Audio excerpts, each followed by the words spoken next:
With Arbortext Tool Chest, you can do anything. My name is Liz Fraley, and I'll be your moderator today. I'd like to advise everyone that today's presentation will be recorded for replay purposes. Before we begin, I'd like to go over a few logistics. The lines are muted. If at any time you experience technical difficulties, use the question window in the GoToWebinar panel, and I'll be with you shortly. If you have questions during the session, please feel free to submit them through the question window. Unless you tell me otherwise, I'll ask your question for you at the next opportune moment. However, if you'd like to be unmuted so you can ask the question directly to our presenter, please just let me know. We'll answer questions during the presentation and at the end. This morning, we're delighted to have Paul Nagai as our guest shop coach.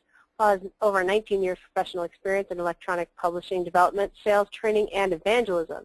He serves as a lead developer on several XML authoring and content management projects for his employer, a large financial.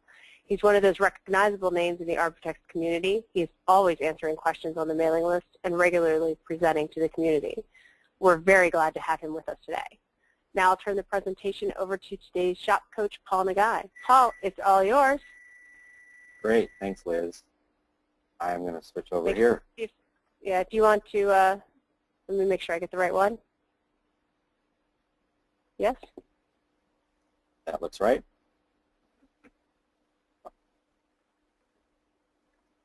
Good morning, everyone. Happy Friday.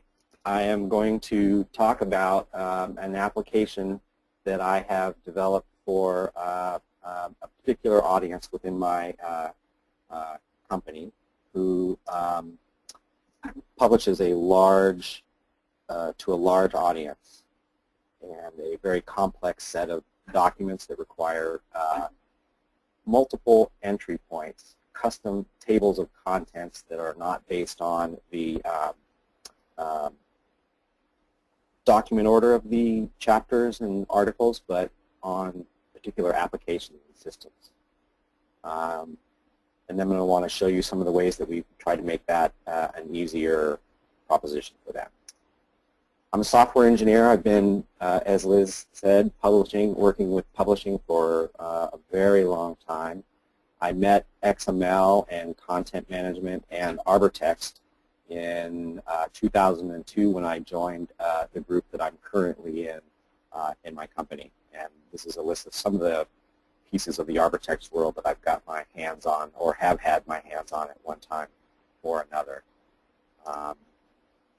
So my client, my employer, has a global 24/7 application with extremely high availability requirements.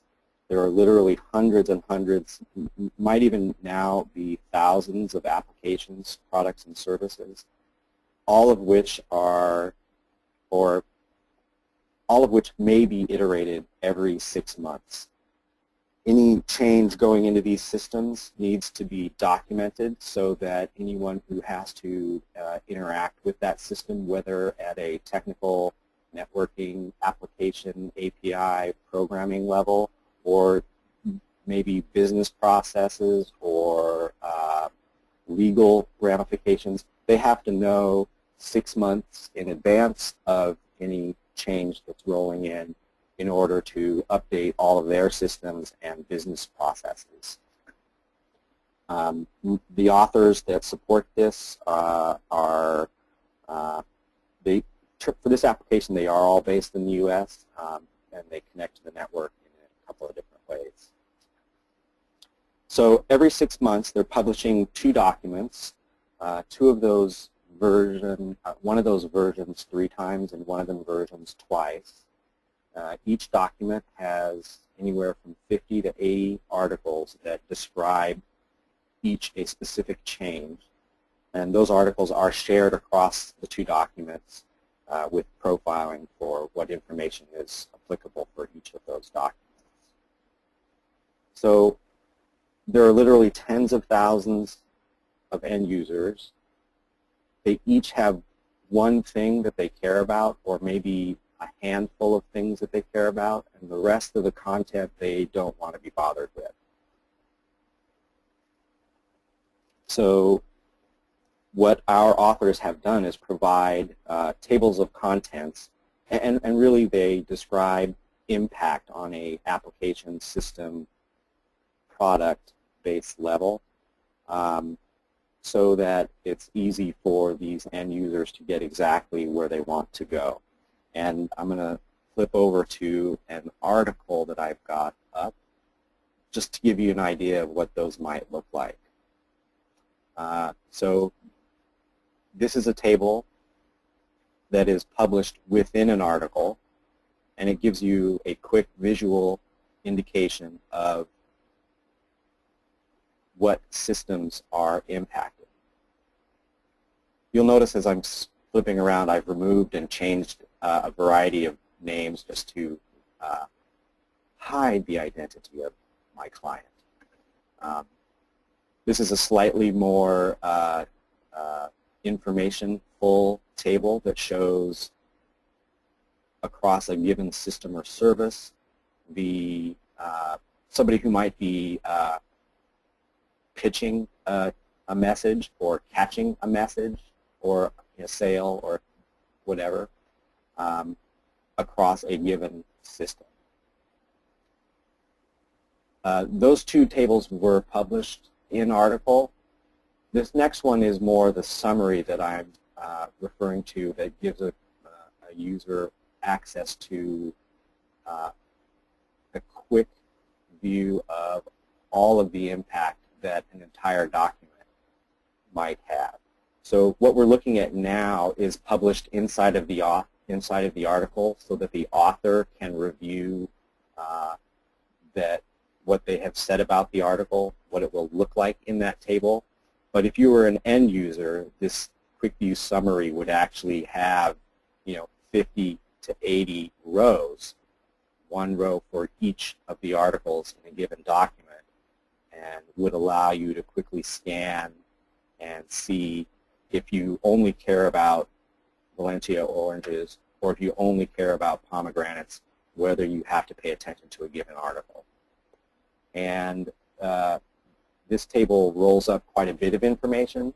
There will be additional tables where you can see specifically only about Valencia oranges whether or not an article has impact. So again, these are published within the context of an article for an author's review. But this table, Valencia oranges, maybe has 12 to 14 rows in a published document, depending on the number of articles describing different changes are going to show up and need to be addressed by whatever your role is in preparing for the changes that are coming down.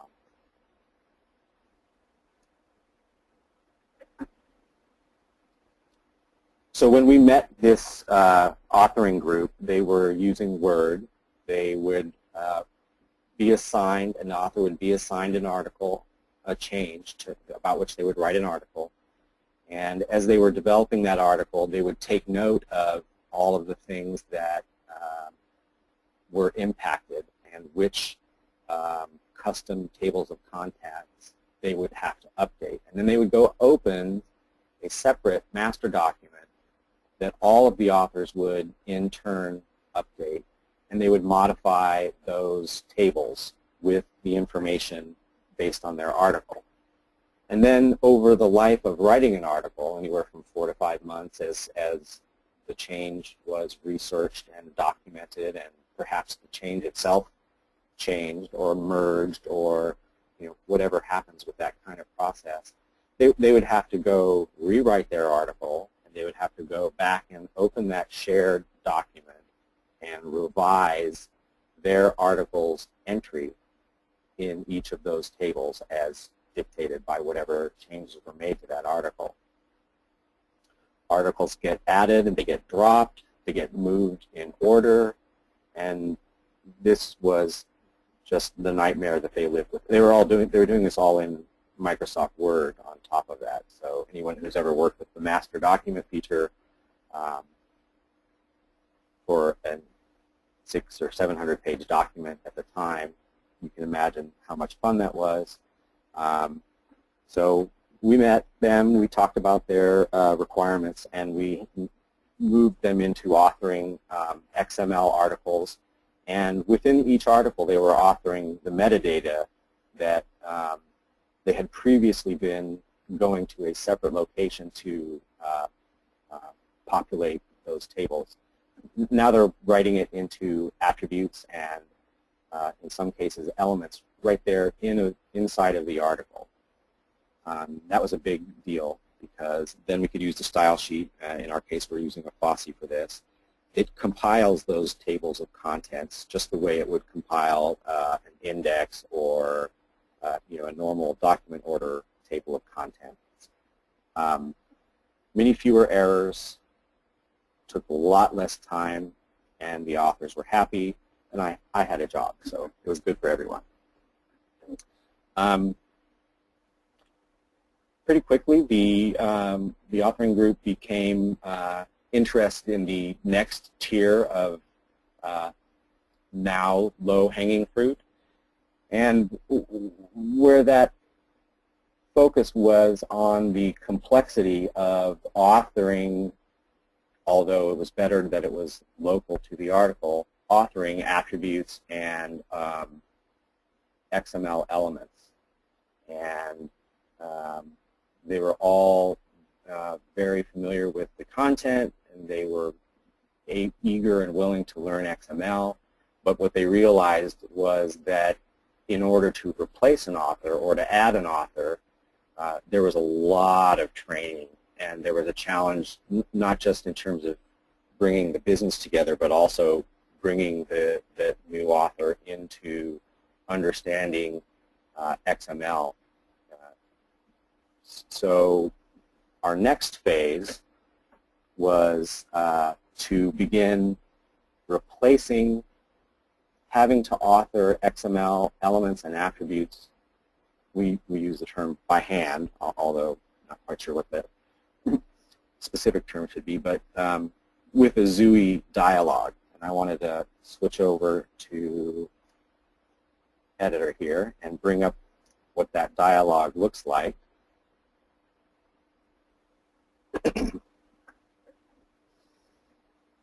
So every checkbox that you see is a yes or no attribute on an element in XML somewhere. Every button you see is an element that will store metadata. Even though we are still using Editor and XML editing for some of these metadata elements, we isolate the element into a separate editor window, which allows the author, to not have to navigate and find that element, not have to see it against the sea of other elements, and just focus their attention right there. And so they found this not only helpful and useful for their use. They knew that this was going to provide a basically a training tool that would interview a new author who maybe understood or was learning the business side and protect them from having to really understand XML constructed for their application at the lower level. And I've stripped out probably at least half, maybe a little more of the tabs that are holding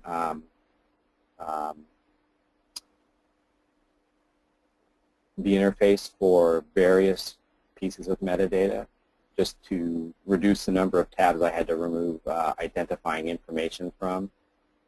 But you can see there's a great deal of information. I was thinking, someday, and I'm not quite sure how I would do it. It might be just a simple point and click. But I'd like to count the number of data points that authors are now able to edit and manage from within this XUI environment.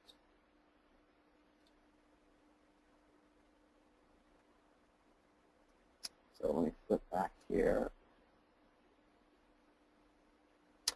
There were a lot of instances where authors were recording the same information, essentially the same information, sometimes literally the same information, multiple times. And so we developed strategies to allow them to enter that data one time and then reuse it in each of the locations where they where it needed to show up. So, for example, back here in the XML, there is a business overview. And that element, that data shows up in 4 or 5 different places. And rather than, try and maintain an authoring of that in more than one place, we now use the style sheet to capture that information the first time it's written and insert it in the locations where it's required after that.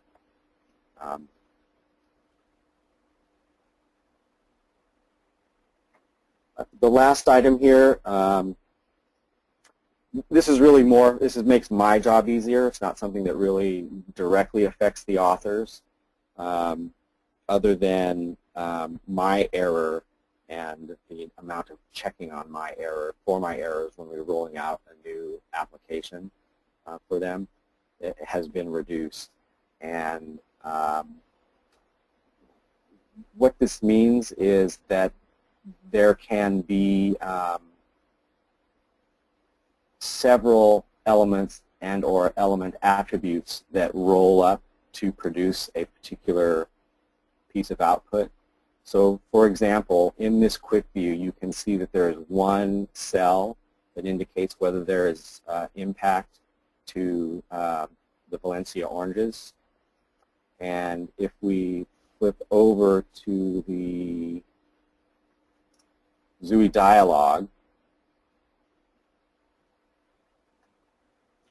we can see that there's actually 4 different entry rows with values that are combined to produce the output for that cell. So if there's any change to Valencia oranges, whether it's across the alphas here or the betas on blood Valencias or the regular Valencias, any check mark there rolls up to a single check mark in this location on the summary. But it would roll up to separate outputs here.